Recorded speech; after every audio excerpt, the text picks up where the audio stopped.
everybody, and welcome to Taking Control, the ADHD podcast on rashpixel.fm. I'm Pete Wright, and right over there is Nikki Kinzer. Hello, everyone. Hello, Pete Wright. I gotta admit something to you. We just finished planning for the rest of the year of the shows that we're gonna do, and I can't get out of my head our holiday episode. I can't wait to record it, and it's like months away. This may be the funniest thing we've ever done on this show. Don't tell anybody. I won't. Lips are sealed. I'm so excited about it. I can't wait for the holidays.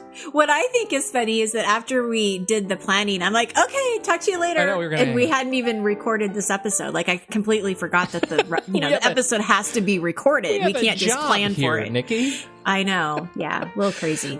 This has been, first of all, I want to offer, I'm going to offer not quite an apology, but just an awareness. We got a comment from somebody last week after the Focus on the Elephant Evernote show, who sounds like didn't have much experience with Evernote and was frustrated because it felt like we went too fast. So I apologize for that. If there's a specific thing, dear listener, that you would like me to cover, I'd be happy to do a make good for you. I could record a little screencast that would demonstrate some of the concepts that we were talking about that you felt went too quickly for the audio show. I know audio shows about technology and process, they're tricky to listen to, and you really have to have a background in the tool to be able to conceptualize what it is we're talking about. That was definitely a follow-up show for a discussion about Evernote that we'd had a long time ago, and so it sounds like it wasn't for you. But seriously, I mean this. If there is something specific that you'd like to hear, I'd be happy to do a quick demonstration and post it on the YouTube channel. So that is out of the way. Yes. All right. Very good. We are going to be talking about ADHD in the workplace again. This is another a question inspired from a listener who wrote in to talk about their experience at work, and I can't wait to talk about it. It's a very important concept that we need to continue to share in the spirit of ADHD awareness. Before we do that, head over to TakeControlADHD.com. Please get to know us a little bit better. Listen to the show on the website or subscribe to the mailing list. You can also connect with us on Twitter or Facebook at Take Control ADHD and call us 503-664-4ADD. Get your voice and your thoughts on this show. Now, Nikki. Yes. Let's talk about what we need to talk about. Let's talk about it. Yes. Why did this it seems like this whole concept sort of stuck in your craw a little bit. Like we had some things we weren't quite finished with. Well, it did because it got brought up in another way from a client of mine. And, I always say when things come to me more than one time, you got to pay attention. Like there's something there that needs to be talked about. Right. Absolutely. And that's why I wanted to bring it up again, because it did come up in my world in a different way. So for the people that didn't listen to last week's episode, certainly do listen to it. And at the very end, we talked about a listener who had some second thoughts about whether or not he should share his ADHD with his employer and how that was going to work out. And there were some issues with email and accommodations and things like that. And for him, it turned out really well. The employer was extremely supportive and definitely helped him through some challenges. And the second time that it came up for me, the initial conversation went very well for her, but then it kind of went sideways a little bit. And she felt a little bit like they were on the defensive, and she was a little concerned about whether or not they were going to now look at her work differently, because now they knew about her ADHD. And so this, really kind of got me thinking, do you tell your employer or do you not tell your employer?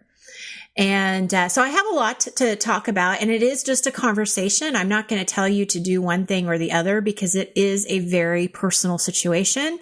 Every situation is different, and I would love to hear from listeners on what their experiences have been, because I think that the more we can bring attention to this, the more helpful it is, for everybody, for employers and employees, and just bringing general awareness.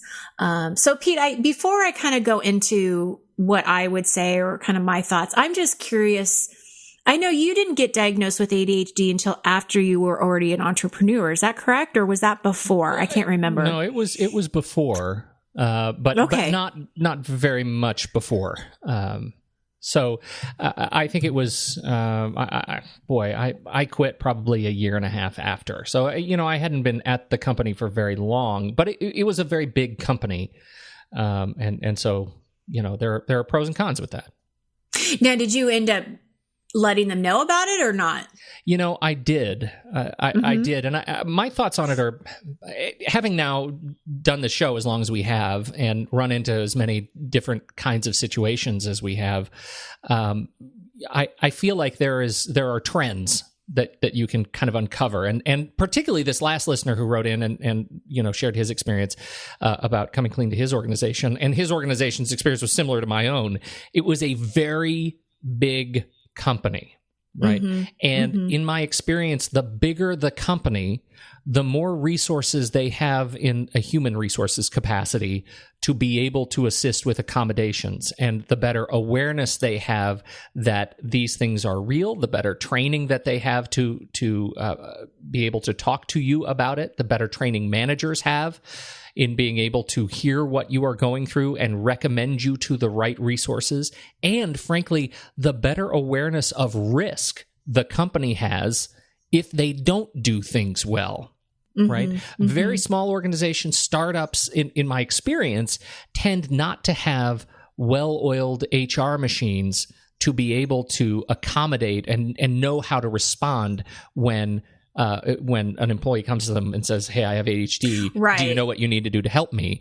Your background before you got into this was in HR. What's your experience? It's interesting because at the time that I was in HR, I don't recall anybody actually talking to me about ADHD accommodations. We did have other accommodations for other types of situations. So I've never personally experienced it from that point of view. I do agree with you though. I think the larger companies, tend to be a little bit more open about it. And that was the experience that I heard from one of the, clients from my group coaching is she worked for a very large company and they were open arms about it. I mean, I think that if you were to dissect the company she worked for, probably more than half of them had ADHD. So they were all like, "Hey, welcome to the club."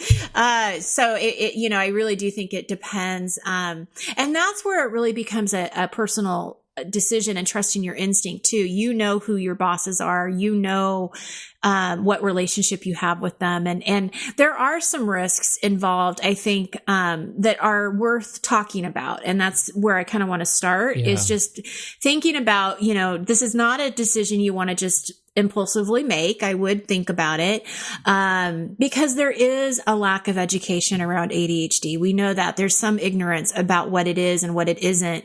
And, depending on the situation, you could be treated differently. They could be evaluating your work differently. Those fears may be very real. You don't know. And so there's that risk, but then there's also the risk of not telling. And the issue with that is that then do you begin to have a reputation that you don't want to have that's not fair? Absolutely. Right. Because just because you have a different way to approach a work project than maybe somebody else, that doesn't mean anything other than you just have a different way to work. But if you aren't forefront about why that is or what makes you function better, then you do run the risk of, are they always going to be late? Are they unreliable? Are they always going to procrastinate? Or, can we depend on them? Right. I mean, all of these things can come into play. Right. And it ends up being unfair really for both of you. And I'm coming at this from the perspective of somebody who's been a manager living with it and been an employee of others who didn't, right? That if you find someone that you can trust in the organization or your direct supervisor or somebody in the HR support organization, you are able to, the purpose of accommodations that come from this new awareness and openness is to make you more efficient at work and help your bosses give you the kind of work in the kind of fashion that allows you to be successful, right? They don't just demand that you do everything the exact same way everybody else is doing it because that's the way it's done. The whole idea of an accommodation is to help you be successful the way you need to be successful to the benefit of the company. Of them. Right. And with that being said, if you do disclose it, it's also very very important, I think, on the way that you approach the HR department. Because if you go in and say, I demand, because I have ADHD and under the Disabilities Act, I demand this, this, and this, that's not going to go over very well either, right? Because they're going to immediately be on the defensive.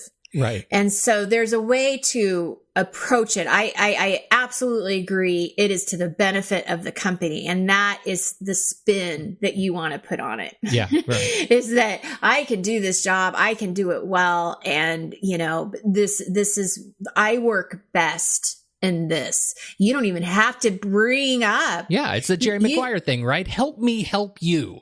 Right. Help me help you. And honestly, you may not have to bring up the ADHD. I mean, it could just be simply going in and saying, hey, I work best if I have a little bit of flexibility, or I work best if you can, on our weekly meetings, can we just kind of double check our priorities just to make sure I'm working on the right thing? That is not asking even really for accommodation. It's just asking for some support, and they don't even need to know why you're asking. So what are some signs that you may need additional support? Again, from in your background, when an employee comes to you and says, I need some help, or if you're an employee and you're struggling, how do you know when you might need to have that bigger conversation? Well, I think it does depend on what's sort of been happening up to this point. So if you are coming to coaching, for example, because you're on the verge of losing your job, right? Yeah, and so that's happened. Maybe you're on a performance improvement plan or something. Exactly. And you didn't expect to be there. Right. I've been late too many times, and my last review wasn't very good, and they want me to work on my organization, and I need to work on getting, projects in on time. They're going to have sort of a list of things that they, need to work on. And so that's usually what you need to evaluate is that, okay, what are the issues? What are the challenges? And kind of dissecting them one by one to kind of figure out, well, what would be the accommodation? What would be, something that would help you in order to get this done? And I think that before you talk to the HR department or your supervisor about the ADHD, I almost would say to approach it that way first on your own, and I don't mean on your own. I definitely think you need support, but it doesn't necessarily have to be from your boss yet. So I'm thinking like, okay, so if you're having an issue with not getting to work on time, then can you work with a coach? Could you work with somebody that could help you make up a plan for the morning and really kind of figure out where your roadblocks are, where your distractions are? We talk about morning routines all the time, right? Mm-hmm. So let's see if we can kind of figure this out. And, are you now getting to work on time? If it's still an issue and you're still having a hard time, and having a flexible schedule may be an accommodation, then at that point you might want to talk to your boss and just, say, hey, I would work really better if I could be in the office from 9 to, between 9 and 10 or 9 and 9:30 and kind of get a feel. But I really do recommend that you kind of do, before you go straight into accommodation from the boss, see what kind of tweaks you can do on your own. I think that's really important. And I had a conversation with a division head at one point about this particular issue at another company. And her response, I thought, was telling, that based on the training that she had received, the word accommodation was confrontational.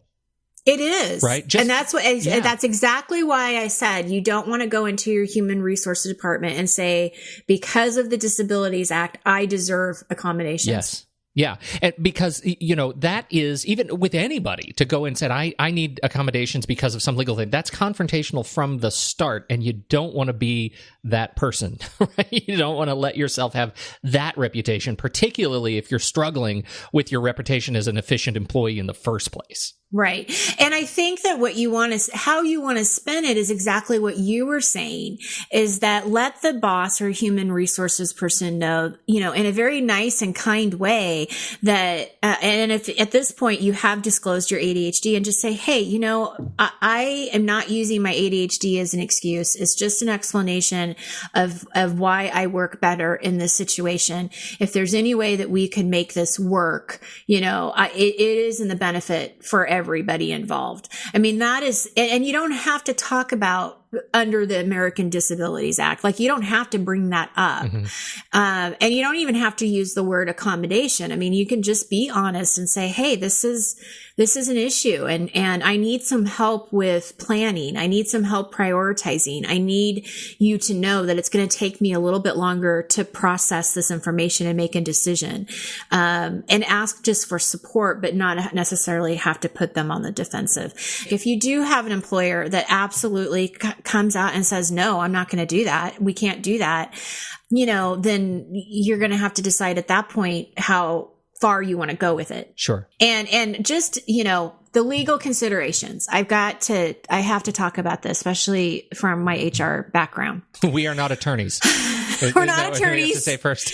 Well, no, we're not attorneys, but I want to read you something, and you're going to put this into the show notes. This was an article from Attitude, and it's really about the legal considerations on whether you should tell. And I think this is really important for people to think about. So I'm going to go ahead and read this for you guys. It says, you must disclose documented diagnosis and show that ADHD substantially limits a major life activity, in this case, your job.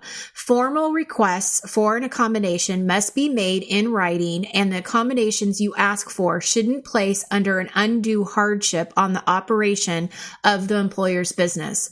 In order to seek protection under the American with Disabilities Act, you need to show that you are otherwise qualified to perform the job, and the company you work for must have at least 15 employees.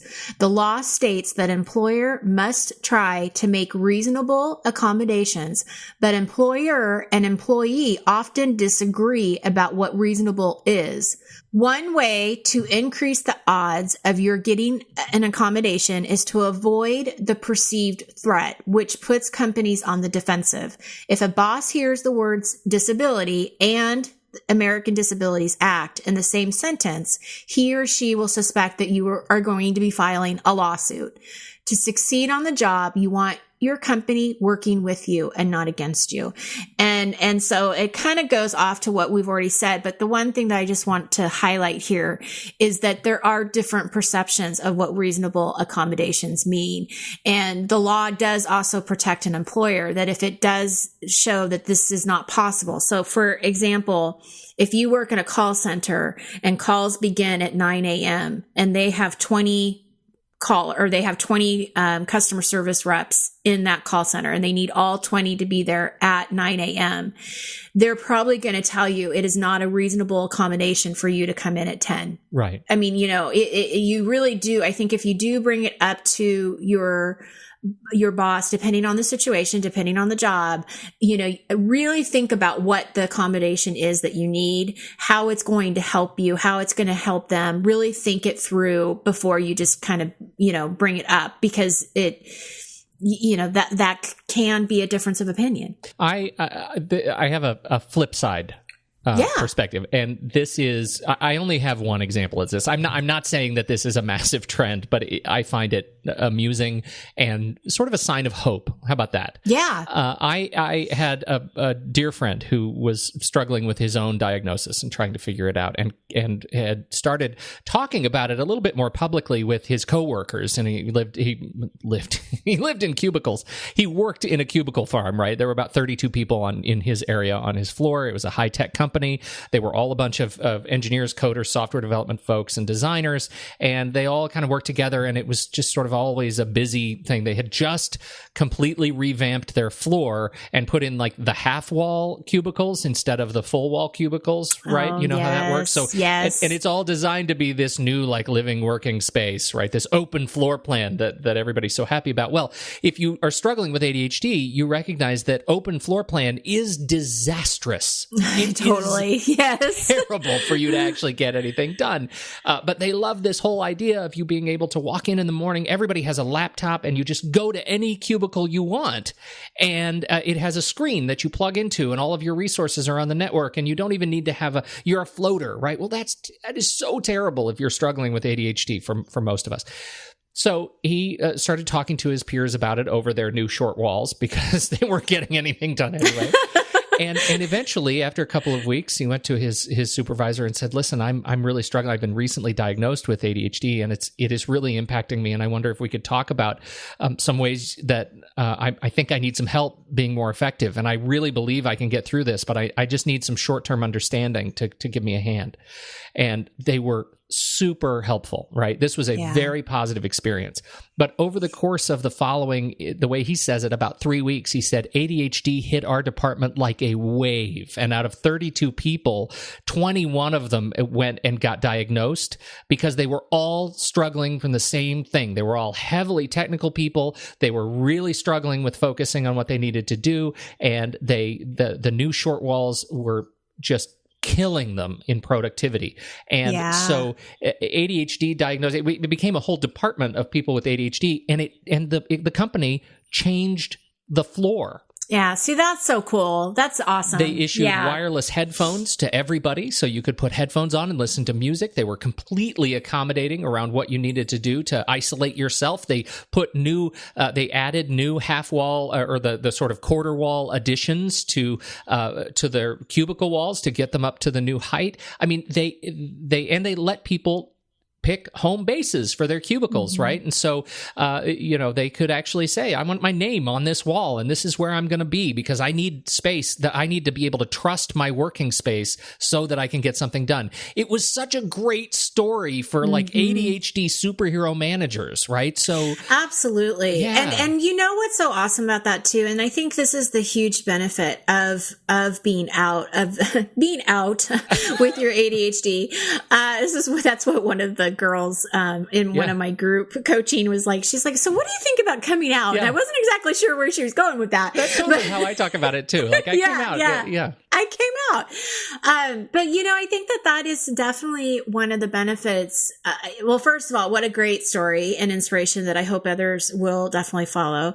And I think that what it does is it brings awareness to ADHD and what it's not, and not being afraid of it, and not thinking that, you found out your employer or your employee has ADHD, that all of a sudden they're different. That's not the case, So, I think that when you do talk to people and they, especially when they respond to you like that, and you can share it with the other people in the office or the work environment, you're spreading awareness around this. And I think that's so positive. And it makes that stigma go away, which is eventually what we would love to have happen. It would be great that this wasn't even an issue.